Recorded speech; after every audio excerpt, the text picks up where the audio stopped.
Woo! Woo! Woo! Well, that's the start of the podcast clip for you. Hey guys, welcome down to the Rick Shiels Golf Show podcast. I'm your host, Rick Shiels. I'm here with co-host Guy, episode 116. How are you, pal? Are you good? Good. We've just been talking about Wordle. The thing is, when people listen back to this in like 6 months' time, they'll be like, oh, yeah, do you remember Wordle? That was a thing. Well, I'm currently on a 13-day streak, and I'm like, I'm addicted. You've got 20 days in you, and you're done then, I reckon. Yesterday, I almost forgot, like literally almost forgot. I probably got to about 9 p.m. Normally I do it in the morning, but I was busy. And I saw someone on Twitter put it. I was like, Yeah. So hopefully, I know people get annoyed with me putting it on Twitter, but hopefully it reminds somebody to their Wordle. Yeah, it's a bit sad when on Twitter. I'm not into that. I like it when it's like related to like a score in golf. Like if you do it in 4, it's a par. If you do it in 3, it's a birdie. 2 is an eagle. 1 hole. Putting it on Twitter is the equivalent of playing around the golf and going, oh, Rick played golf at the week. Well, I bogeyed the first, and then I got on the second. I hit one. I thought I was going out of bounds, so I hit a provisional. But then I got them. My first one was in by a foot, and then I fatted it. And you're getting bored already, aren't you? That's what a podcast is like, really. Well, actually, speaking of podcasts, the guy that made Wordle was on MKBHD's podcast, Marquez Brownlee, a massive tech YouTuber who's been on this podcast before. And it was very interesting how he came up with Wordle. I want to listen. The one thing he doesn't mention, though, is how it's essentially copied off a TV show. Lingo in the UK is literally the exact same thing. There you go. He's made $1 million. So is the guy who made the Wordle American? No, he's English. He's actually from South Wales. He's called Josh Wardle, and that's where the Wordle came from. No way. Yeah, that's where he came I from. thought it was like word and puzzle. It's just it's just coincidental that he's kind of played on his own name as well. And oh, wow, that's cool. He worked for Reddit for many years, and he's a techie guy. Sold it for 7-figure sum to New York Times. So. Legend. Anyway, that's our cool topic. That's what we think is cool kids. Is what's like popular right now, but it's really not, is it? No. Well, it is popular, but no, won't be for much longer. No. This is the golf podcast. We talk some golf. We've got a lot lined up today. I'm looking at my notes. I'm looking at my notes today, and we are absolutely jam-packed. The first thing, though, we're recording this on Monday, as always, and this will be out on Tuesday. Today, Tuesday, so not really today, but tomorrow, which is today, the people listening. That's not confusing, is it? Tuesday, our tickets for the live podcast go on sale. Whoop, whoop. So, the only annoying thing is, this isn't a great way of trying to plug it. I'm not fully sure on the website link yet. However, if you want to come, it's in London. And the date is Friday. I best get this right, hadn't I? Saturday. Is that right, Rick? Yep. The 28th of May. So It's not Saturday, far away. the 28th of May. I think it's going to be in the evening. Tickets will be available on. So if you go on Google and you search for The Podcast Show London, from tomorrow, you should be able to find tickets on there. We will put, if you watch this on YouTube, we'll put a link pinned down below. If you're listening on Apple or Spotify, check your description. So when you actually go onto the podcast, there should be a description below it. We'll put it in there as well. And we'll also shout about it, hopefully not for too long, because if we shout about this in 3 weeks' time, we haven't sold all the tickets. Yes. So obviously on the back of the first live podcast, hopefully people who missed out we cannot miss out again. And like I say, we're coming to London town this time, so it should be very exciting. And what we want to do, if you've been watching the golf this weekend, the waste management, people are throwing beers. Please throw beers at the stage. Wow. Rick's really into. Rick said if he was at, we're going to talk this in more depth, but Rick said if he was at the waste management, he'd have been throwing beers. So throw beers at the podcast live if you want. Why not? Yeah. Anyway, so that's exciting. Live podcast in London. Really Looking exciting. forward to that. So yeah, again, I feel a bit bad there's not more details exactly, but I've texted the guys with the website link today, and it's a bit of a thing. I can't quite work it out. But anyway, it should be live when you listen to this. You can buy tickets. Awesome. Exciting times ahead. Should we start with the waste management then? Yes, let's do it. This feels like an actual golf podcast, and we're talking about actual real golf very early on in the podcast. We are. Waste Management Phoenix Open. One of the flagship events on the PGA Tour. Yes. Marked in many, many golf fans and even sports fans' diaries for months ahead. Wasn't in mine. Was it in yours?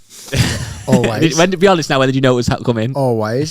You didn't know till last week. As soon as I start seeing pictures of exactly influencers there. A week before you knew it was coming. Coincides with Super Bowl Sunday, typically. So in America, it must be a huge, crazy day. And that's where we see some craziness going on. Well, let's talk about the golf first. So Scotty Scheffler won, took victory. I actually watched it, certainly the last kind of 6-7 holes. Never looked like he was going to win, but made birdie. Sorry, didn't birdie 18th, actually. He birdied 17, forced a playoff with Patrick Cantlay. After 3 holes played. Amazing shot from Scottish Scheffler into the green from the bunker, and then hold this tremendous birdie putt. Patrick Cantley lost. So Scotty Scheffler, he's the first-time PGA Tour winner. Is that his first win? First ever PGA Tour win. Even though he's been in the Ryder Cup team and everything. He's a very established name. Didn't realise that. He's always up there. I mean, even like the top list of players like Scotty Scheffler, Patrick Cantley, Xander Schauffele, Brooks Koepka. But there was a name up there who I absolutely wanted to win. Thegala. Okay. Rookie. Yeah. He got a sponsored invite to play in the event. He's come from the Corn Ferry Tour.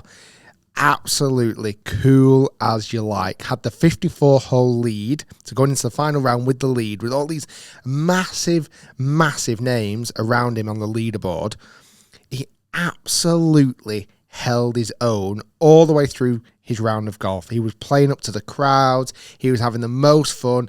All his family were out there. I saw that clip of all his... There's a lot of family, wasn't there? A lot of family there. I mean, it was just what dreams are made of. Like, not only to be in his rookie PGA Tour event by a sponsor's invite, to be leading, to be in the final group, and get this, on the 17th hole, the drivable par 4, he was joint lead, I think at the time, with Patrick Cantley. A lot of the players are making birdie on that hole because it's very, very kind of easy. He hits what looks to me like a 2 hybrid, and he hits this beautiful little shot, and it just started fading towards the middle of the green. It was coming in a bit hot, so it was a little bit low flighted, and as it landed on the fairway, it took the worst kick I've ever seen, left over the green into the water, and it was like, how unlucky, because he didn't hit a bad shot. Ends up not getting up and down from his drop zone, making bogey. He made a great par at the last. He finished joint third in the end. Obviously, it'll be his biggest paycheck by a million miles. And for me personally, watching that last night, sometimes when a rookie's up the top of the leaderboard. I don't think with this rookie thing though, he has played on the PGA Tour before. I'm looking at his stats. He's played in 2019 to 20 and then 2021. Only a handful of events, but it says he made 4 cuts last year.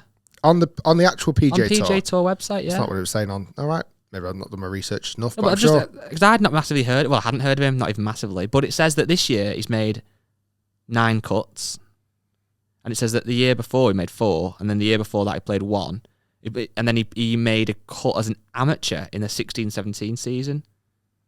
Oh, yeah, no, these are. Oh, maybe rookie season? I don't know. Were they all invites last year? Has he got a card? I don't understand. Maybe rookie season? Maybe rookie season. Either way, anyway, he's done very, very well. And I really, really wanted to support it. Like, for some reason, I was really, really behind him. Yeah, he's playing the US Open. Yeah. Anyway, he's not quite as rookie as I thought. But anyway, he was class. He didn't win, unfortunately, but I'm sure he'll come back stronger. But in more pressing matters, the waste management, obviously, is not particularly just famous for who wins. Sometimes that can be overshadowed by a lot of the other actions that go on at waste management, including the 16th hole, the par 3, at the stadium course, where it is literally a stadium built round the par 3. Literally a stadium, isn't it? Is it like 40 or 1,000, or is that too many? That seems too many. I feel like I saw 20,000, but don't quote me on that because that could also be wrong. It's tens of thousands of spectators rammed in around this par 3, 360 degrees. It is an unbelievable spectacle. Like, you see it, and I love the clips when you come off the back of it, and imagine building that around something like the 12th at the Masters, or building that around the 17th at Sawgrass, or whatever it may be. It is an unbelievable scene setting. It's had massive moments there. Back in 1997, Tiger had his only professional hole-in-one there. It's mad how at the time when you look at that video it looks rammed, but you compare that to now and it looks like it's like a ghost town, doesn't it? And what's really mad about that, it looks really downhill on that clip, where I think it's pretty flat actually. It's not long hole. I think probably the furthest back, or something. Yeah, the furthest back they can play is probably like 150 odd, 160 maybe. Yeah, I've played it. When the grandstands were up, I played it about five or 6 years ago, and the grandstands were up. I can't quite remember what I did. I don't believe I hit the green, but there was literally a few builders knocking in a few bloody bits and bobs, and I was nervous even just then because it was just the amphitheatre. It was like, you never play golf in a setting that's like that. So imagine filling that with 20,000, let's call it fans, spectators, TV cameras, celebrities, drinking, which we'll come on to.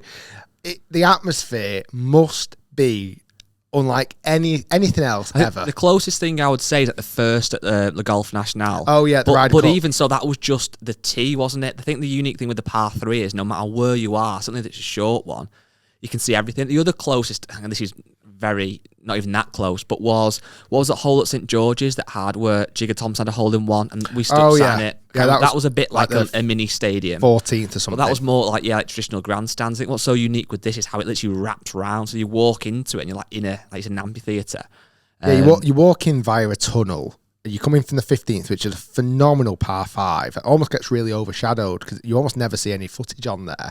It's a really good par 5 where it's like an island green, you risk and reward and everything, but it kind of gets overshadowed because the par 3 is coming up, and then 17, 18 are phenomenal holes as well.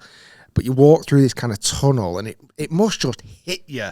The atmosphere, the sounds, the smells of alcohol, like crazy. Now, I did see a stat, and I'm annoyed that I didn't take a screenshot of it now, about the hole-in-ones that have happened there. Let me just see if I can there's been pull a this lot up quickly. Not loads, no. It's going to annoy me now. I should have taken a screenshot over the weekend. I saw a stat. It was something along the lines of it's at least been 20 plus years since a hole-in-one has taken place on the final round. All right. I know that for sure. There's been a few hole-in-ones as they go along, but this weekend there was 2 hole-in-ones. Ryder, I can't remember his first name. I want to say Samuel. It is, I think. Oh, it is Sam Ryder, yeah. So Sam Ryder on the 3rd round, the Saturday, which again, the atmosphere must be absolutely incredible, makes a hole-in-one.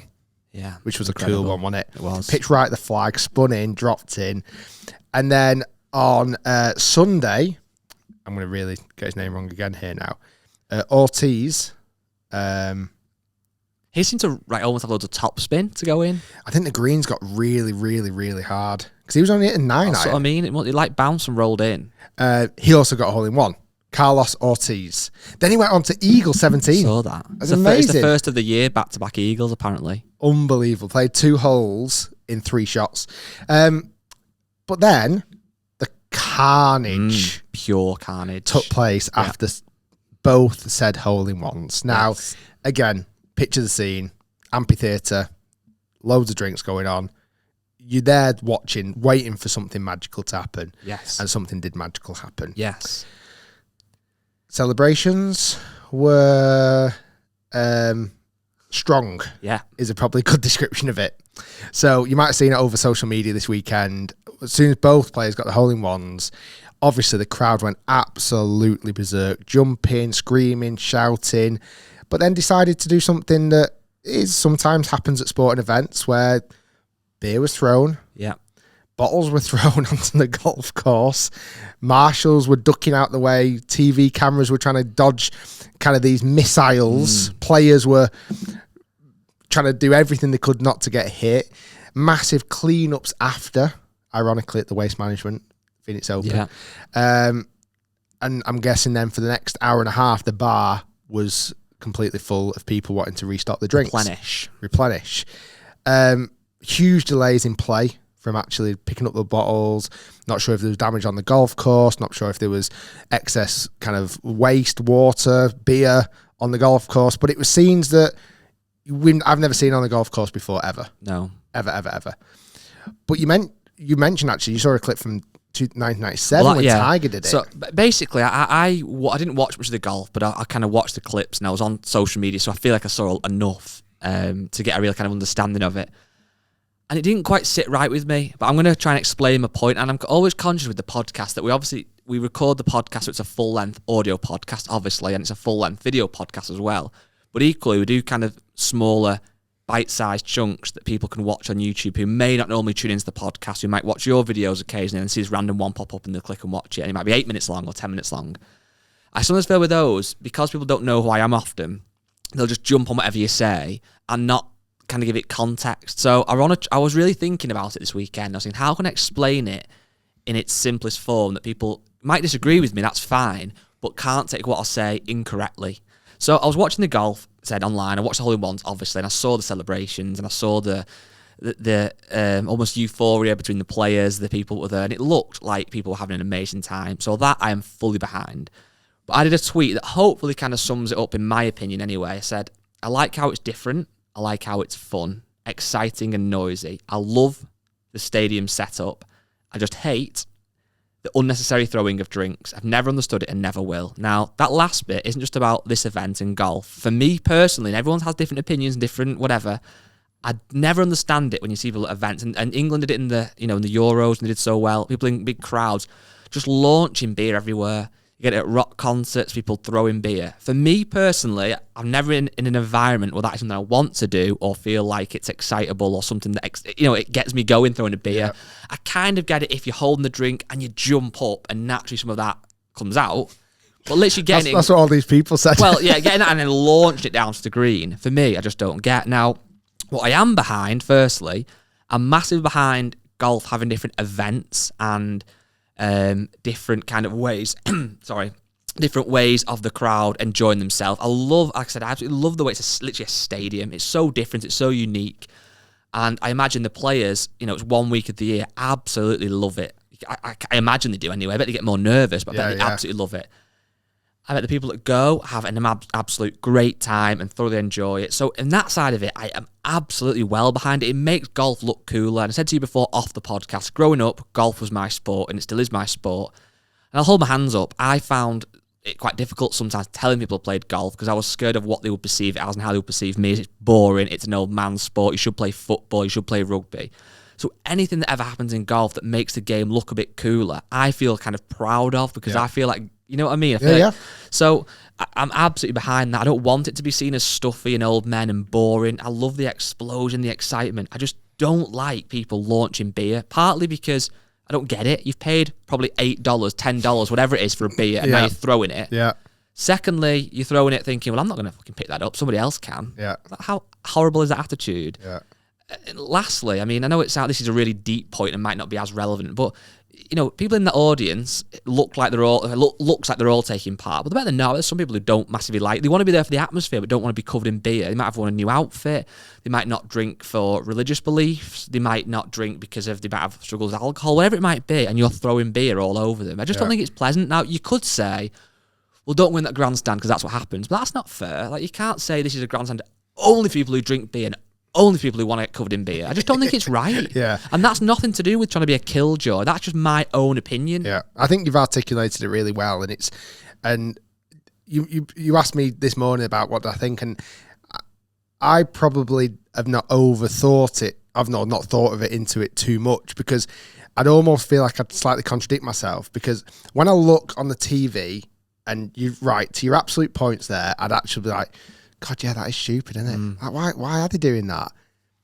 But I know full well if I'm there, I'd be one of the idiots. Yeah. At least I would. I just know I would. So I would find it really hard for myself to kind of almost contradict it because you almost get wrapped up in the environment. But you mentioned today, if I was there with my family, if I was there with my kids, things I would react differently. I don't think I'd have the same reaction every single time in every scenario. But you weren't the only one. So I put a tweet out. A series of tweets actually, but just out of curiosity, do you like the crazy celebrations on the 16th hole at the Waste Management? 67% said they love it. 15% said they hated it. 18% said they don't care, and that's like 5,500 votes. But what's interesting, I know it was only you go on some more detailed questions, but what's interesting with that is people might perceive crazy celebrations as shouting, because don't forget in golf we don't get much of that, so people might be behind the more kind of shouting, the more celebrating, rather than being very quiet, please. Which other people might be seeing that more as the beer. Lastly, even though I'll go on to another question, lastly, is it good for golf or bad for golf? I'm thankful for this. 84% of people do think it's good for golf. And I'd agree with that. Yeah. Like, how many new people have never... And I almost think of that audience. I almost don't think they're a golf audience as well. In that grandstand. The question I would have, and I don't disagree, I think, because I did this survey that you put on, partly because I wanted to put my own opinion in and also see it, so you have to click the answers to get the results. So I clicked, yes, it's good for golf. So overridingly, I would probably say it is. But then you think, why? I just think it's getting more eyeballs, and it's like the fun, you're seeing players having fun. Yeah. And I'll come on to another point in a minute, because I actually watched the last few holes of the golf last night. My wife, Claire, who doesn't play golf, not that massively interested in it. I was asking her a few questions, but I'll come on to it in a minute. So I do think you see players in a different setting. I think they're a little bit different in that environment. More relaxed. Possibly, yeah. I'll come on to another point in a minute. So good for golf, 84%. Last question. What do you think of the beer throwing? This surprised me, because for a long time it was actually 50-50. For a long time I was like, what? In the end it became 62% was downvote. Yeah. Still 38% upvote. I actually thought, in my head at the time, I thought, oh, surely it's going to be 90% down, 10% up. When it started at 50-50, I'm like, what? And it's just tipped on the scale of downvote.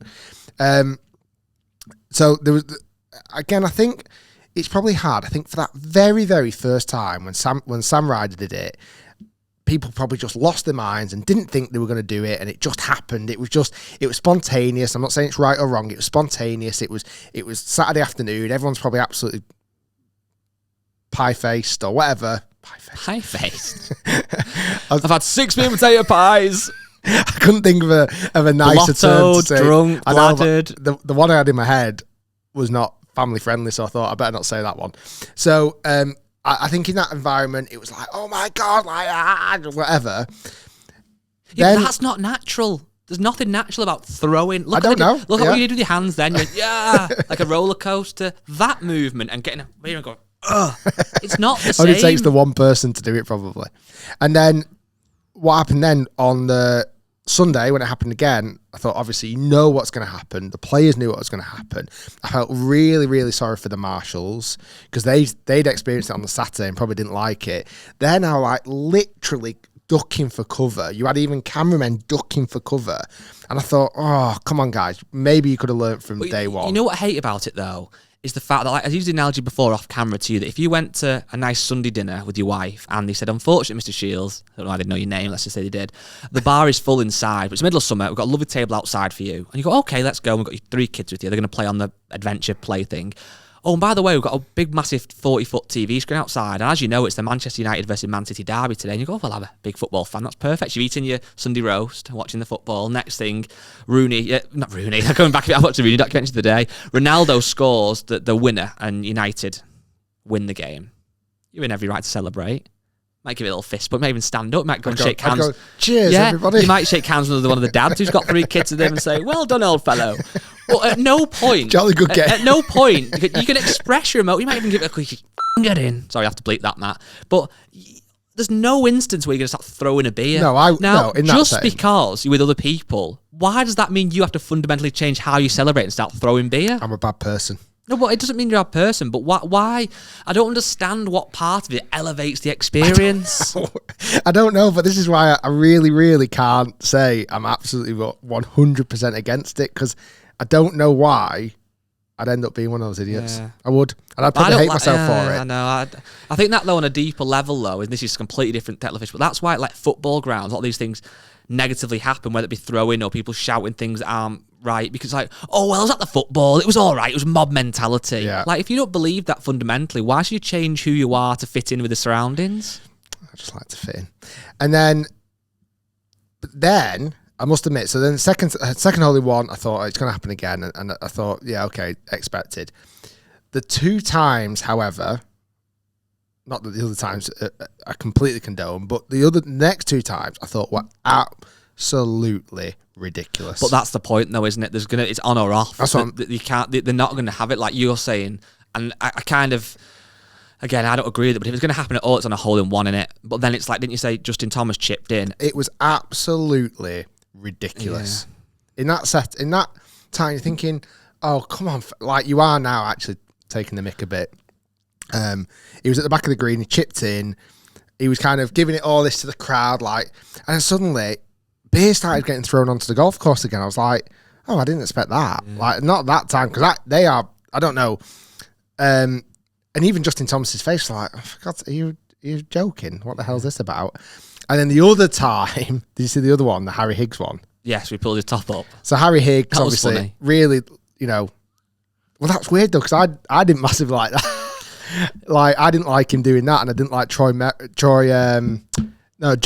Darham taking his shirt off and swinging it around, thinking, oh, bloody hell, like, is that... And then beer was being thrown on again. Yeah. I'm like, oh my God. Like, I think the thing is, I mean, I probably wouldn't personally celebrate taking my top off and spinning it, but for me, I found it a bit funny. It's more when you're throwing stuff, it's like, I'm going to throw this beer, but I'm not picking it up. Some other peasant can collect this beer for me. I know I've overthought it, but I've spent the weekend trying to understand how I feel about it, because it just didn't sit quite right with me. And I think there's a fine line. As golfers, you know, as people in the golf media, whatever, we want golf to look cool. Yeah. We want to inspire more people to play. That's all great. And I do. But there's a fine line between showing people having an amazing time and just looking foolish and just like it's a mob mentality. Yeah. That's the thing. It'd be really interesting to see if... because, again, what maybe surprised me is how much like the PGA Tour was sharing it all as well. Well, yeah, they're going to want to make golf look fun at the moment, aren't they, with all these other rumours of other leagues and stuff. But like, I did think, well, that's quite interesting. But I wonder if then next year, with what's happened this year, they're going to put like nets up or not serve beer in that stadium. Like, I do think I'd be surprised if nothing changed now between now and next year. Excuse me. Surely there's no way that they can let it happen again. They should do something to celebrate. Yeah, I love it. But even like set off fireworks or something, poppers. Like it's more than mess. That's what it is. It's more this arrogance. I know, again, I'm really uptight about it, and I'm sure people will be commenting below going, oh, ease up and have fun. I love the fun element. Yeah. But I just don't quite get the throwing it and that somebody else can clean it up. Yeah. I wouldn't drive down the motorway and just launch a can of Coke at the car. No, you're right. So anyway, Matt, what do you think of it off camera? I like the fun. I don't like other people picking it up. Okay. So Matt likes the fun, doesn't like other people picking it up. They should. Right, everyone, come down, come pick it up. I'll tell you what, though. Speaking of the picking it up, I don't know what people there are volunteers, but if they said to people, you can have free ticket to the waste management, you stand on the green, you just have to collect empty beer bottles. People would be loving it, wouldn't they? That's it. You get to watch the golf all day. Yeah. Just get a little bin bag and put it in. Did you see they actually had rakes? Did they? They actually had like, well, you know, like what? Would have needed it, you know, like when they pick up. When you go to a nice place like up at Archfield, yes, and when you go to practice ground, they have those like rakes that are like, they get the balls big in. Things like to rake them off. Well, that's it. And this will probably be a little clip on YouTube, but I'm very interested to hear people's thoughts. I'm sure people will comment down below anyway. But can we put a poll on YouTube? You used to be able possibly, to. I'm not sure. Anyway, then there was. Well, I don't even know if I need to go into this because I probably don't know enough of the story, like the Charlie Hoffman and stuff, but I don't really know loads about it. He was having a massive dig at the PGA Tour. And well, there's obviously this talk of this kind of super golf league or this Saudi-backed golf league that's massively on people's agenda at the moment, and it looks like, from what we see, Phil Mickelson's got an interest, Bryson's got an interest. Yeah. Charlie Hoffman was kind of essentially slagging off the PGA Tour for rules and stuff, and people are coming out and saying, well, if that's because you're joining the Saudi Golf League or whatever, then go and do what you need to do, but it's not first suddenly start negatively talking. Yeah, and I get that. Like, certainly the fact I think he's made like over 4 million from playing. I'm sure Charlie Hoffman more than 4 million, or is it? I'd imagine so. That might have been just last year, because I'm sure he was in like one of the top 30 earners or ever, or something like that. I did see something. Oh, there we go. That's the stat. Sorry, he won 4.16 million in 2017 without a single win. Yeah, well, there you go.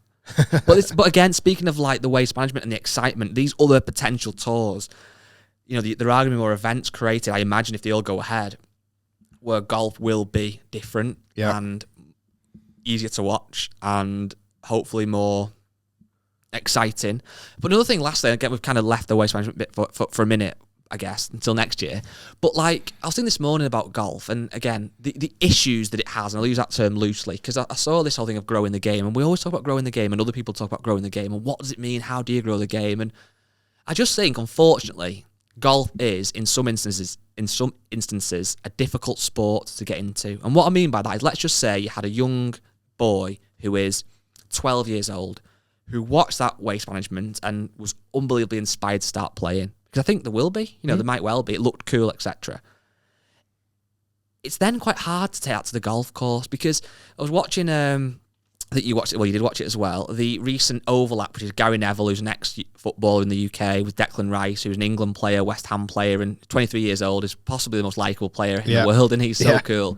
And there's talking about how Declan Rice got to the level he's at now, and part of it was playing. He's from Kingston upon Thames in kind of, I think it's like south west London, and he used to go out on the basic streets with his friends and his older brothers and play football. Yeah. And he had a caged area that was part of the kind of council thing, and some pitches, well, not even pitches, just grassed areas. And from there, he got into golf. Now, we do hear the odd exceptional story how a golfer started playing in the streets with a baked bean can or something. But realistically, to get into golf, you have to have access to golf clubs to go to a driving range or to a golf course. You do. So again, let's go back to that 10-year, 12-year-old, whatever. They watch this golf this weekend. They absolutely loved it. They want to go and play. They walk into the kitchen on Monday morning and say, Mum, I want to start golf. There's quite a lot of barriers there, isn't there? It's even just like, oh God, like where? Exactly. Like even just the question of, God, where do we start? So we know as golfers that you can get a really cheap set of clubs off Facebook from a charity shop. You can go to a junior golf club's junior section might let you join for £100 a year. Go and hire clubs at the driving range. Yeah, when you know what we know, it can be quite a smooth, easy transition. But to actually start the game, there's a lot of questions. Do you need separate clothes? Do you need golf shoes? Is that going to be expensive? How much is the driving range? How many balls you need to keep getting every week? That can get expensive. Like, there is a lot of barriers to people starting playing golf, and the perception as well. You know what's mad? We're trying to get my little boy into football at the moment. He's only 3. And we just very quickly went on Google the other day, football clubs near us. It was so easy. Yeah. It was ridiculous. There was 10 very quickly. They had really cool names like Little Kickers or Kickstarters or all these things. And it was almost like franchises. Like, these aren't the only Little Kickers in the country. They're everywhere.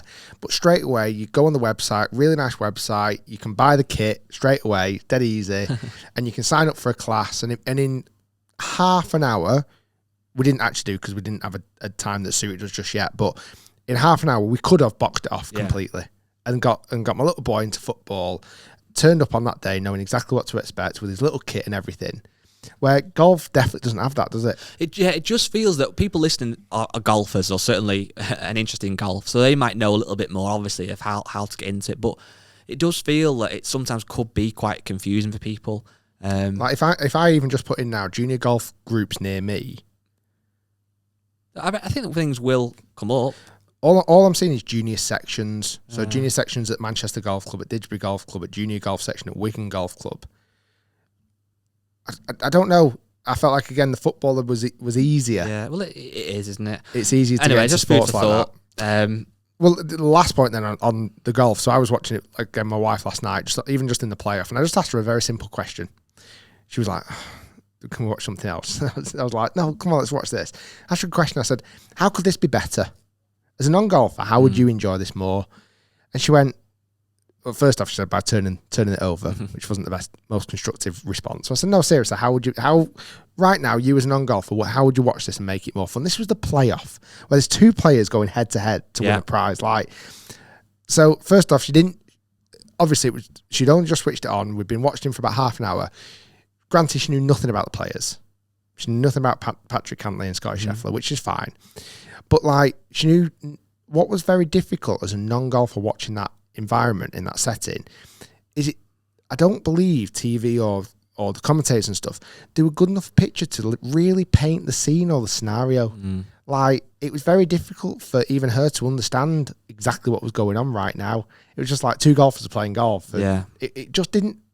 As a golfer, you know everything that's going to go on when you're watching it, but as a non-golfer, even in obviously in football and stuff, you've got the red team are trying to shoot that way. You've got the blue team trying to shoot that way. And the red team have got 1-0 at the moment. And it's almost quite easy. Yeah. And in golf, it just didn't seem that easy. It was so, complicated. Yeah. And then she said, the commentators, could they make it a bit more fun? I'm like, I don't know if you can. This is really hard to figure out. Do you think as well, we say this about golf, and I'm, again, talking about how we can make it more accessible and more fun, but ultimately, we can always try and elevate golf, the experience people have and the experience the viewer has. But ultimately, golf is golf, innit? It's trying to get a white ball into a hole in the least amount of shots possible. And kind of fortunately or unfortunately, that is the sport. Do you know what I mean? Yeah. That is what it is. I was just thinking though, again, in that setting right there, certainly as maybe a casual fan flicking on the TV and going, oh, what's this? This looks quite exciting. Yeah. I've seen this massive stadium, all this beer being thrown. Even I know a lot of players have said no to it. just a bit of dialogue from the players, a bit of something, so you can go, oh, I like the guy dressed in all white there. I want to support him. Yeah. For whatever reason, because I've just heard what he said, or I've just spoke to his. The crowd have just gone and spoke to his wife, or like I don't know. But again, you think that's going to make golf something that's like you don't get that in football, do you? Because you don't need it because the sport is fast paced. Well, like, that's it's simple, but it's just a shame that's what golf is. Yeah. Golf is a slow sport at the moment anyway. 4 rounds of 18 that take 5 hours, and a putt can take 45 seconds to hit. Like that just is the game, and unless we actually change the game, like, and even like the daft things, like when they're on the green putting, and like Patrick Cantley's putt looks fairly short compared to Scott's in the last playoff hole. She's going, oh, he's got no chance of getting this in, and I was like, oh no, yeah, he's got very little chance. But it's even good, and I have seen it on TV before, where there's even a percentage. Just like something that goes, oh, actually, theoretically, he's got 15% chance of holding this. And Claire would suddenly go, oh, right, so he has got a chance. Yeah. And the other guy's got a 50% chance of holding that. Oh, my God. So I just thought it was something where it was very interesting. I don't often sit down with a non-golfer watching golf, so I wanted to kind of quiz her on it. But inevitably, she ended up going to bed because she was bored. Well, I watched Louis Theroux and it's really good. In other news, it is 150 days today, Monday, till the Open. Wow. And my friend at the RNA, Paul, sent me something over that was quite interesting. I thought I'd give it a bit of a shout out because it looks pretty good. On the Monday of the Open, so Monday the 11th, there's going to be the Open's champion golfers are going to be playing in like a 4-hole match. So there's going to basically be, there's no names announced yet, but there's going to be people who have won the Open, women's major champions, male and female amateur champions, and golfers with disability champions. They're going to compete over the 1st, the 2nd, the 17th, and the 18th at the Old Course. Brilliant. How cool is that? Awesome. Love that. It will feature, so it's actually called the RNA Celebration of Champions. There's going to be 48 golfers. And it'll be able to be watched on TV and digitally at theopen.com. That's quite a lot. 48. Yeah, 48. It's quite a lot, yeah. So that would be 12 4-balls if they do it in 4 balls. Is that maths right? Yeah. Is that right? My maths is going to be that's right. Yeah. That's interesting. So That's I thought really I'd give that good. a shout out because I'm excited about the Open. I know you're excited about the Open. It is the big one this year. 150 at St Andrews. The home of golf. The home of Guy. You can already see like Nick Faldo. You can see like Gary Player. Maybe Nicholas. Wow. Maybe Tiger. I think you'll get some of the kind of, maybe Rory might play in it and stuff like that, because for them, obviously, it's great PR as well to be playing with, obviously, the female golfers as well, people with disability, to showcase that, there's so many different ways of playing the sport as well. I think it'd be quite exciting. Oh, that'd be class. Another good news as well, my favourite YouTube channel, bar Rick Shiels and the Rick Shiels Golf Show, which is Stacked Golf, hit 100,000 subscribers recently. Awesome. Well done, guys. At the moment, I'm going on a massive Stacked Golf binge. So people listening, you've heard us talk about Stacked Golf before. If you're not aware of Stacked Golf, it's a husband and wife, John and Ashley, who basically go around flea markets, second-hand stores in America, buying old random golf clubs, then go and playing golf with them. I just can't believe there's so many flea outrageous markets and second-hand golf club markets. But what's mad, I think they're a similar age to us, and the clubs that like John remembers. Exactly the clubs we So remember. he's going, oh, there's like a 983K with a Pro Force V2 shaft on, and it's got a Lamkin Crossline corded grip. That's only $40. I'm going to buy it. I'm like, I want to be there. Yeah. No, they're good. We actually had a FaceTime with them, didn't we? We did. You were 4-beer Rick at the time. That's why. And we spoke to them, wished them all the best, and congratulated them. So if you want to check out another channel, check out Stacked Golf. STACK. I endorse them. Spell it. And spell it, go on. You're sponsored by STACKED. No, it's just that I think sometimes it is nice to plug other channels that are doing content that you enjoy. And last night I sat down and watched it on my TV. They had a new video out and I watched it. And I thought, you know what, I'm going to give them a shout out today, because if we can get any more people to go and watch them, I'd like to. Hold on, though. Got some Pro V1s in the post. Got a big problem with this. One. Because if we shout them out, we have to shout every YouTube golf channel that's ever existed out. Yes, so there has been some beef online. We love beef. Beef me up, Rick. So you might have seen recently. Beef I actually alert. wasn't going to talk about this. Yeah, let's beef it up. Was it last week's episode?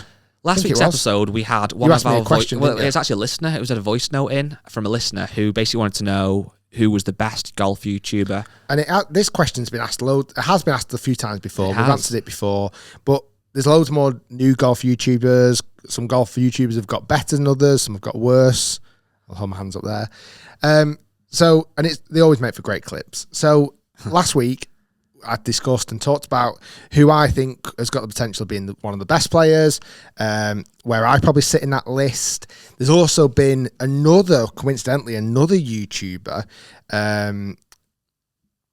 Kyle Levy. I can't remember the name. It was like a newish channel. Sure, it was so random because we did our clip, and the day before that, this guy done a video kind of ranking golf creators in like different tiers of ability, which was just kind of quite coincidental, actually. I can't find his name now, but anyway.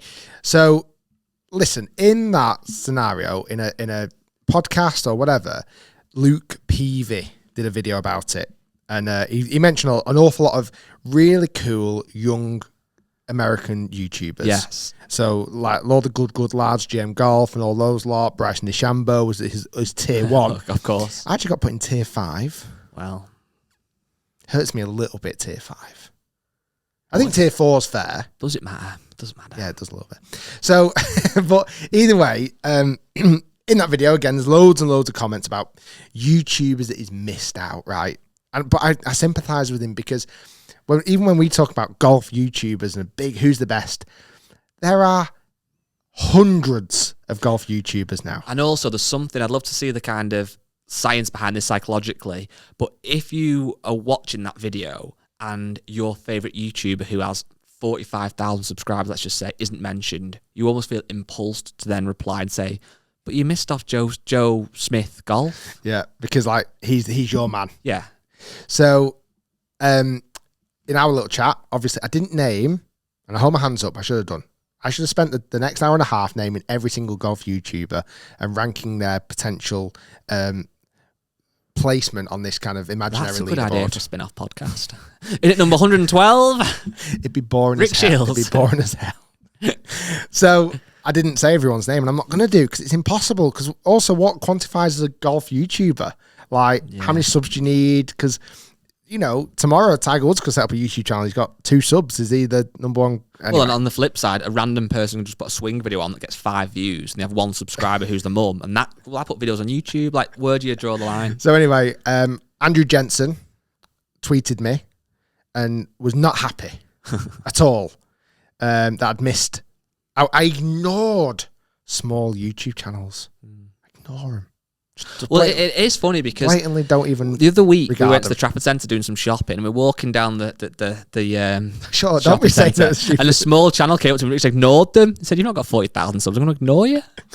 I didn't even look at him, but that's it. I think that's very, very unfair because obviously back in 2019 I run the YouTube Golf Day. I was on a podcast with like Golficity just last week, who've been around for a long time, but they're not a massive channel. We were on the phone with SAS Golf. Yeah. I can't speak to everyone. Andrew, we had a little chat on the phone. I'm glad you retracted your statement because I did think it was a bit out of hand. And I apologise for not including you, but again, I couldn't include everybody. But maybe one day we can come up with a massive tournament that settles it forever. But that's the thing I said last time, and people have said since in their own videos on this topic, is it's just a hypothetical question. It's just a bit of fun, Like you said, I think, didn't you say, you said to this guy, it's like Tiger versus Jack. It'll never happen. Mike Tyson versus Tyson Fury. It'd never happen. We can still discuss it. Like, even there's 2 things really. Firstly, the chance of you having a match where every single person is included, like you said, will never happen. Because if there's 200 YouTubers, by the time you actually organise and get it done, there'll be someone else who starts channeling that time anyway. And all on their A game. Yeah, exactly. Everyone plays well. And also, even if that did happen, what's the point? Like, you don't claim to be best. If you're all saying, I am the best on YouTube, then that would be quite good to watch. But you're not claiming that. Pete doesn't claim that. No. Bryson didn't even come out and say that, even though he clearly is the best golfer on YouTube at the moment, unless you get, Yeah, one of the other guys come up with the channel. It isn't really, it's just a talking point, but anyway. All good fun. I've got a question for you that's completely off topic. I'm absolutely guessing you didn't watch the Super Bowl. No. I didn't. Did you watch the halftime show? No. Did you know who was in it? I saw on Daily Mail before, it was like all Snoop Dogg and 50 Cent. Oh my God. What a throwback. Have you watched it? I watched it every minute of it. Yeah, I've watched it twice. What's weird though, because oddly enough, recently, I was driving in my car, cruising around, gangster. Every now and again, I'll go, "Hey Siri, play Dr. Dre." It's like, just come on. Here's a personalized station of Dr. Dre. I best turn off before we get. 2001 was an outrageous album. Yeah. So like, to be honest, I'm not. I don't. This is gonna start playing. Sorry, 1 second. I better not. Oh God, yeah. Turn that one off. Turn that riff-raff off. I don't vouch to be like a huge like hip hop fan and stuff, but like certain songs from like Dr. Dre, Eminem, Snoop Dogg, 50 Cent, Kendrick Lamar, Mary J. Blige, like I'm absolutely all for that because like certain songs, you know, I don't need to know every bit about every lyric of every history of every album. Yeah. But last night it was a proper throwback to like the early like 2000s, late 1990s. Unbelievable. Yeah, so I just want to say it. No, I'm a big fan, I definitely watch it. I do recommend. like my It'd be interesting though to see what like young people see that. I think it's absolutely in our era. Yeah, I think some people like 50 Cent have kind of almost, and Eminem have kind of gone down as goats, haven't they? So they kind of respect that. But then you look at the ages, they're all like in the 50s now. This was the only thing I found a bit strange. You're right, they're on the 50s. Dr. Dre's 56. Snoop Dogg is 50. I think Eminem's actually 47, but still. I think 50 Cent's 46. They're all dancing, having a good time. Throwing beers. Yeah, throwing beers. But being surrounded and kind of grinded on by like quite young lady dancers, which I thought was a bit strange. Because they're like in the 20s and they're kind of dancing on like 50-odd-year-olds. But either way, the rappers, it's what happens. The gangsters, it's what happens. Anyway, I thought it was a good little point to touch on. Yeah, it was. So I've got another little topic I want to touch on. And it's something we were debating doing for a video. And I don't think we're going to do it now, so we may as well do it in the podcast. But if we decide to do it, we do it. And again, it's something we've talked about before and we've had discussions on before. But I've had a bit of a quiet weekend this weekend, as you can probably tell by how in-depth we thought about the throwing of beers. And it got me thinking about custom fitting again. So hear me out. A couple of things that brought this to light. So firstly, we had a meeting very recently with Titleist, who showed us the new SM9 wedges, and we were then potentially going to go and review them. We've not done yet. We may do, we may not. It's very hard to review a wedge. That meeting was very brief. It was basically showing us the new wedges, telling us the key technology, giving us some samples, done. I think now there are, I should have actually got this exact number, but somewhere in the region of 20 or 30 different actual wedges you can get. And that's before, from Vokey, Titleist Vokey, before look at the different colours, you can get the different finishes. So there's about 6 different grinds. Within that, there's several lofts and different bounces, etc. There's a lot to get your head around. It's very kind of complex, but they offer that so that essentially everybody is covered, depending on the terrain that you play at, depending on the way you deliver the golf club with your wedges, attack angles, depending on what loft your pitching wedge of your stock set, of your current set is. That obviously, if your set has a 44-degree pitching wedge, then your gap wedge needs to be stronger than if your pitching wedge is 47 degrees, obviously. Whether you like to sit the face more open, whether you like to kind of exactly. There's so much, obviously, to choose from. And then even with the finishes, they've got a Tor Chrome, they have a rusty version, they have a darker version, they did a blue version last year. And that is ultimately Titleist, who are, in my opinion, make some of the best wedges, trying to cater for basically everybody and make sure that nobody is left wanting. But the thing that I struggle with a little bit is with all that choice, if you walk into most golf retailers, they'll either have no wedges for you to try at all, so literally none, or they may have one random 56 that you can have a shot of. Yeah. So my kind of question really is, we know how much we use our wedges, around the green, from bunkers, pitching, a hell of a lot, but you can't try them. They're talking about the importance of all these different grinds, but again, you can't get fitted with that, and certainly on the golf course. We also know that our sand wedge in particular, or lob wedge, we use a hell of a lot from little different lies, and again, out of sand, hence the name sand wedge. But where on earth, bar maybe Woburn, can you go out and actually try the correct Titleist wedge for you out of a bunker? You can go to Woburn for a fee, by the way. Well, yeah, and even on top of that, again, we talk about the importance of fitting in terms of length of golf club, lie angle of golf club, grip thickness, shaft material, shaft flex. Where could you go for an SM9 in this grind with it half an inch longer with the grip you like on that you can go and you can try in a bunker? That's also not got worn out grooves. Exactly. That's another thing they said. And I get it. After 500 shots of the wedge, the grooves will start to wear and the spin kind of characteristics will deteriorate. You won't get that top performance, which is why Tour Pro swap the wedges quite often. So it just kind of, I know it's slowly getting to my point, but it just got me thinking, we hear about fitting, find the grind for you, find this, find that. But where can you go to actually try them all. I would say right now there's a couple of categories which are still not perfect, but are as close to being as perfect as they can for fittings. Yes. Things like drivers. Yes. Drivers is probably the category where you are almost as close to being fitted. Everything's on a flat playing surface when you hit driver. Yep. It's very controlled. When you go for a fitting, obviously you've been a fitter in the past, you'll have a selection of heads, pretty much all the lofts, but now with the loft sleeve, you can tinker and tweak. You'll have an array of shafts, and sometimes even those shafts have different thickness of grips. Yeah. They're probably the only things that you can't carry every selection of, all the shafts in every single combination of grip. But near enough, you can get it dialed in. You've got a launch monitor, you can pretend you've got on a hole. Sometimes you actually get fitted on a hole if you need to. Yeah. It's pretty close. Putter fitting. Just jumping on though from that, the only thing I would say still add, using the same golf ball. Yeah. American Golf Trafford using a range ball. Although it's a decent ball, you're not using the Pro V one you might play with. And lastly, I've seen from you can sometimes, this isn't the issue with the actual fitting, but from the fitter and the golfer's perspective, I look at which one's on the longest. Of course. Actually look at it. But yeah, you're right. It's as close to As a closed measurement. Yes. Putter fitting I as think well. That's the best. It is. You can do it on sometimes an artificial green inside. That's fine. Yeah. Certainly on these Zen greens at slope and everything else. You can use your actual golf ball if you Yeah. wish. You'd like to think you will do. A lot of now putter fittings either have a putter that has a retractable shaft, like Ping, or like even roll where you can actually take the shaft out now and put a new shaft in with a different neck. You can measure the roll on a launch monitor. It's fairly controlled and consistent. You're not just taking your best ones either.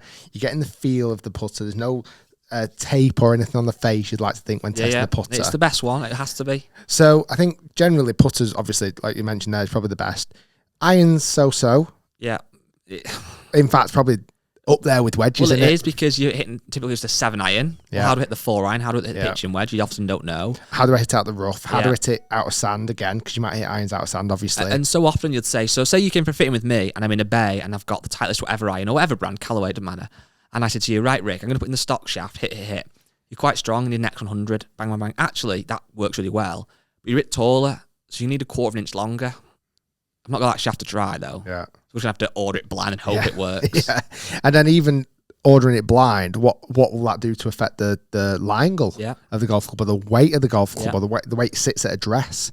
Yeah, that's actually a really good point. So irons and wedges are really the categories where it's the industry is letting you as golfers down. And then do you want to know a bit more juicy gossip? So, not even juicy gossip, but something else I thought about. I spoke to a golf brand today. I'm not going to name which brand it is. It's irrelevant. And asked one of the people who is an opinion I trust and I would agree with. Said if you were fitting a decent player, now determine that how you want decent, but if you're fitting a decent player and in your testing, and again, how you come to the conclusion is up to you, whether it be on a lie board, which is quite dated now, or on GC Quad or whatever it might be, and they came up as needing 1 degree upright in their iron. Would you consider 1 degree enough to quantify ordering a custom set? The answer was yes. I would. 1 degree is enough to quantify, ordering them custom. So I said that's fine. However, with your brand in question, what is the tolerance when people order a set of clubs? And their tolerance, so this when they send the club out to the retail store or to the consumer, is 1 degree. So let's just say Rick orders a set of X brand golf clubs and these all should be 1 degree upright. Your 4-iron might be, but then your 5-iron might be 2 degrees upright. Yeah. But then your 6-iron might be standard. Then you go back to 1 degree upright. So there's an error there. But you can't have it both ways. You can't say that 1 degree upright is definitely enough to quantify needing to get custom clubs, but we'll give you a bit of leeway either side. And there's another brand, another massive manufacturer who I've since found out and done some research, offer 2 degrees of tolerance. Wow. So you could order a set that you've been told you are a tall person, you come in with the handle quite high, you need 2 degrees upright in your irons. Well, your 4-iron could be standard, but then your 5-iron could be 4 degrees upright. Wow. And this happens to loft as well. So your 4-iron could be 1 degree weak, your 5-iron could be 2 degrees strong. That's crazy. So I'm just trying to spark conversation really, but it just gets you thinking, doesn't it? Like, yeah, because you wouldn't get that on a tour truck, I wouldn't exactly. imagine. A tour truck is, and again, going back to when we had Tommy on the podcast, he really did change my mind on this idea of being sponsored on tour, because you feel like you've got like a mechanic working on your clubs all the time, and they must be checking them constantly, and their tolerances will be zero. They'll be zero. Like, they can't have a tolerance. And it just gets me thinking again, is fitting important? Yes, I would say so, because if you had a friend who was brand new to golf and they said, Rick, I've just been out and bought some golf clubs, and you looked at what they've got, and they've got 1 iron down to sand iron and a tiny little blade. They've got a 7-degree drive with a 300cc head. You would look at them and say, well, actually, these golf clubs probably aren't going to give you those forgiveness. There's things you get that be better, be more forgiving. But it does lead me to believe that this whole fitting message, now people feel so passionately behind it, I do think it has been kind of really, really manipulated by the golf industry, from golf brands and golf retailers, to make people go out and continue to buy clubs, because there's this story that you need to be fitted, you need to be fitted. But actually, it's almost custom shopping, yes, as opposed to custom fitting. 100%. Because let's say, again, if I had a mate who plays off 18 and he had some clubs that I thought they're not great for you, I can give him a custom shopping and go and explain to him. You might want to go down to a store and they'll give you a list of things that you might need. Imagine if I said to you, right, Rick, you're getting back into running. You really need a custom pair of running shoes. It's so important. So I'm going to get you on the treadmill. I'm going to measure your feet. Okay, Rick, you're a size 10.5 UK. They're going to know what you're going to say. But then when they come, they could be a 10, they could be an 11. We have a bit of room for error. It doesn't matter. What? My left is 10, my right is 11. Exactly. That's literally the exact same thing. So I just know it's just a bit of a food for thought, just to ponder. Golf industry might need to do better. Coming on to lofts as well. Yes. I do want to touch on one topic. I didn't think I was going to talk about it, but I am. When I reviewed the Cobra F9 S driver, which, by the way, is ruffled feathers, say the least, which I thought it would do, but I'm on the side of the consumer, and we want to tell you guys what we find that we think you need to know about, and still wholeheartedly stick to everything I said in that video, in the fact that F9S was being sold on the potential pretense it was an F9. Yes. Pretty much. I think, yeah. And we've also seen now a newer version coming out. You said you saw it in the shop at the weekend. I did, yeah. Which is the Speed Zone S. Again, very much looking like a Speed Zone, but a little bit different. It has the milled face still, but whereas the original Speed Zone had the Infinity logo, which is like a sideways number 8 in the centre of the face, this one doesn't have that. So it's different in some capacity. Whether it affects performance or not, I don't know. So the other thing I just wanted to touch on, and I've had this confirmed by many, many fitters, that the 10.5 degree head in the F9S, we cranked down to 9 degrees to match my F9. Yeah. And from my information I've received from a few fitters, that would make next to no difference in the performance of the shot. A lot of people online were saying, oh, you can't test it in a 10.5 degree head and crank it down because that'll affect spin. If it did, it'd be tiny amounts, not 500 RPM spin, not 10 yards of difference. And also as well, I think if your ball flight was going off to the right, then maybe, but it wasn't. You were because very neutral. Again, if people don't quite know how the loft sleeve works, as you crank it down, it actually slightly opens the face at address. But again, coming into impact, that loft should be right, because otherwise the loft sleeve is kind of redundant. That's it. There's two things here. There's firstly, it didn't make that much difference. I watched you hitting it, and I could tell also by the sound, it was a different sounding drive. It was a different drive, albeit it looks very, very similar. So that's one thing. Even if there is a difference, and that's a big if, it's not 10 yards. It just isn't. But secondly, let's park that for a moment. Let's just say, okay, whatever. Let's park that. The important point here, it wasn't actually massively, hugely the performance. It was the fact that they've made a driver, they've taken innovations off that driver. So whether that, again, affects performance, whatever, but they've taken stuff off. But retailers and places are selling it, and for all intents and purposes, it appears to be the original F9. Yeah. That's the bigger point. Yeah, the performance can be taken with a pinch of salt. Yeah. The other thing I wanted to touch on and get with loads of bloody comments about this. Why didn't I test it in the helium shaft that it came in? That was quite a strange comment, that I thought. But so basically, when I bought it off the shelf, the one that was on the shelf had a regular helium shaft, a super, super lightweight regular shaft. Now, if you're a fan of the channel, you know that I'm not a regular shaft player. I swing at like 110 miles per hour. That's kind of in the stiff to definitely extra stiff range. But for fun, and we didn't actually include it in the video in the end, I did hit that helium shaft. How bad were those shafts? Well, this test. So the test we were doing, it wasn't driver, and when I say driver, I mean full encompassing driver versus driver, because the results would have been outrageously different. It was head versus head. Yeah. Now you could do, and it would be quite interesting to do a driver versus driver, where you would get a 10.5 Cobra F9S with the helium in regular. That's driver A. You then get a 10.5 Cobra F9 original with a regular shaft that came in as stock. That's driver B. Give it to a golfer who needs regular 10.5. Let them try the two out and just see on that instance, is there much difference? Yeah. Again, it comes down to the shaft is different, so it could work either way. But that would be a more kind of holistic test. But this one was purely, forget the shafts, it's head versus head. So the helium shaft that I hit before hitting the other drivers, one was a warm-up. And to be fair, we were going to include it in the video, but it just wasn't relevant in the end because that's not the shaft we were using. Everything went miles left. And even if I did hit it straight, it went up to space. Yeah. Remember seeing those shots? Yeah. Like, outrageously high and probably would have carried about 240 yards. So if anything, if I would have had the helium shaft in, it would have been even worse of a result for that F9S. But we can't blame that on the F9S because that was the wrong shaft for me. Exactly. So that was something we had to take out of the equation.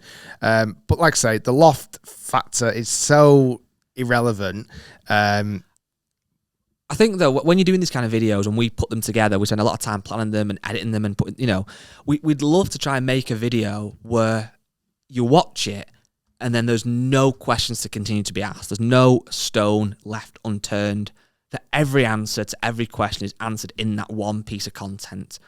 Unfortunately though, there's always going to be people who either don't fully understand it or want to be awkward and create a question out of it. So I saw one comment online where somebody said, well, yeah, the S was spinning up a little bit higher for you, so why not flip the weight around?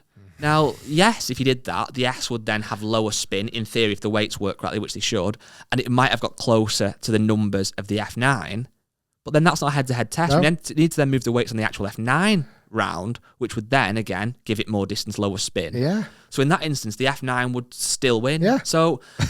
You unfortunately, and it's great that people want to engage with the content. We want people to comment and ask questions, but I think some of the comments are from people who are genuinely asking a question, and that's fine. We endorse that. We want more of that. But some questions, some opinions from people who want to just be awkward and be a bit fussy. Yeah. Which is, again, fine. Very, very strange. And then in update as well, very soon after that video went live, the actual driver was removed off said website. And it just checked now, it's not on the website. And that's the thing, again, as I think we hopefully touched on last podcast and in your video, these SMU products, these cheap alternatives, have got no issue with. People aspire to own Cobra, Callaway, whatever it might be, tailor-made. And not everybody, no matter how good a value it is, wants to buy a pre-owned golf club, which I get. Yeah. Somebody's got a bit of a sky mark on, or it's been owned by somebody else, the head cover's a bit tatty. You go out and you spend your hard-earned cash on a brand new driver that's literally got the wrapper on that you peel off slowly, and it's yours. It has that little unique smell, the head cover's perfect. I get it. But the brands would need to be honest about it and just let people know that for whatever reason, this driver has takedown parts of it that aren't quite as premium as the predecessor was. But that's okay. Yeah, You're still because buying we into the priced brand. it at this price. Yeah. And this is its retail, its recommended retail, not what F9 was originally. Yeah.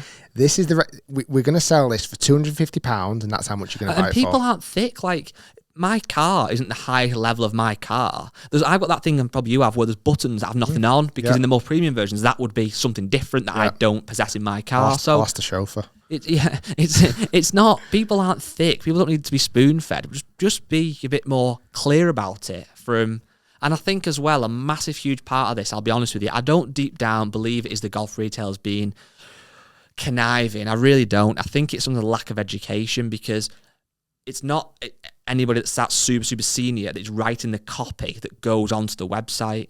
So if somebody who isn't maybe a massive, huge golfer or legitimately thinks it's the same product and they're getting it wrong, it's frustrating, it's not right, but it's not done intentionally to con people. No. These retailers are established, genuine retailers who sell good product and I'm sure have great customer service. It's just slipped through the net. Yeah. Yeah.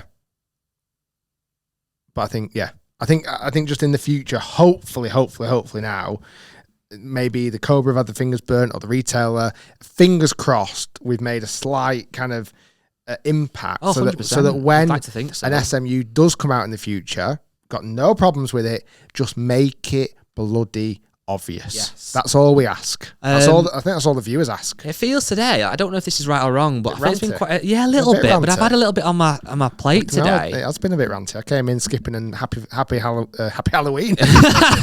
It's turned in from Valentine's Day to Halloween. Sometimes these happen, Rick. But I've got some nice questions to finish off on. Okay, go for So it. speaking of being pleasant, I did a thing on Twitter, asked some questions, thought I'd spice it up a bit. Normally we go Facebook, but went Twitter this time.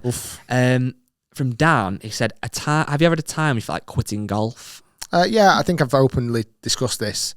I don't think I would have quit golf, but the time when I played in Lumina and had an absolute shocker 3-day tournament, loads of news articles picked it up. That definitely was a time when I thought, oh God, do I really want to go through this? But I honestly don't think I would have quit golf. I'd have just, as I did do, quit tournament golf. Yeah, see, I thought that when I saw that question, I thought back to a bad round of golf, whatever. But actually, for me, I've had times I've almost debated quitting, but it's not been for playing badly. It's been from lack of playing, which is why now I'm more conscious to try and play a bit more. So I've had spells where I've always played golf since I was 7, 8 years old, but I might have had a spell of 18 months where I've hardly really played, to the point where, worryingly, you don't even think about playing. And it's not like a case of, I am now quitting golf. It's almost a case of, I'm going on a slippery slope here. I'm now no longer a golfer. Exactly. At what point do I say, oh yeah, I used to play golf? And that worries me a bit. So that's where I've kind of unfortunately nearly been at it. So from Carl Whitehouse is, my clubs are TaylorMade RBZ, the original ones. I've not played for about 5 years. I'm terrible at the moment. Should I stick it out with these for a year, see if I improve, or get some new ones? A little bit depends on how your swing might have changed in those 5 years not playing, but RB's had a fairly strong lofted irons, if memory serves me correctly. Just bear that in mind, that they're kind of a power iron really, but I would definitely stick it out with your RBZs at first. They're not that old, where they kind of, they're an old blade that you've picked up from your granddad. They're a modern set still. Stick it out, see how you get on, and maybe reward yourself for the first time you reach a certain milestone, whether that's break 80 or 90 or 100, whatever, and then maybe treat yourself to a new set. Good answer. Yeah, I think, stick with them because they're good golf clubs. It's weird though, isn't it, where like, if you go out and buy a set of golf clubs, expecting to improve, fortunately that probably won't be the case. The only way it weirdly can is if for some bizarre reason these new ones make you want to go to the range 3 times a week and play more, which is kind of a side effect. Or if they're totally different to something you've used in the past. Yeah. Like you mentioned before, if you had a really, really old driver, dead small driver, and suddenly you had a buddy G425 in your hand, you're thinking, oh my God. But it still doesn't mean you're going to instantly improve, but you'd like to think it's going to help you enjoy the game a bit more. I agree. We're good? I think just let's have a minute just to, I feel like we're both a bit pent up here. I don't know why. I feel like brands and fitting and throwing beers. I'm going to throw some... Throw the beer, throw the drink on the floor. Go on, there. Checking out like some lemonade left. Well, that's good. Throw the whole thing, I there. might break the cup. I'd love to see you break a cup on live on the podcast, launch it against the wall. No, I'm not gonna, it's a nice cup. We could gently roll it across the floor. Pass it to me down here, like it's on the coaster though. Yeah, I don't think it's gonna work. You might do. Oh. Let me have a go. Yeah, It's good, isn't it? Oh yeah. Take it all back. I'll throw everything. You're doing that in anger. Imagine it in celebration. Woo! Woo!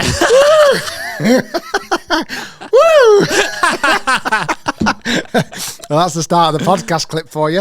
Right. Thanks for listening, everybody. Tickets go on sale tomorrow. Link in the description. Well, it's actually today. Or today. Link in the description on both YouTube and podcast platforms. Thanks for listening. Rate us if you want. Don't make Guy angry in the comments. See See you soon. Bye.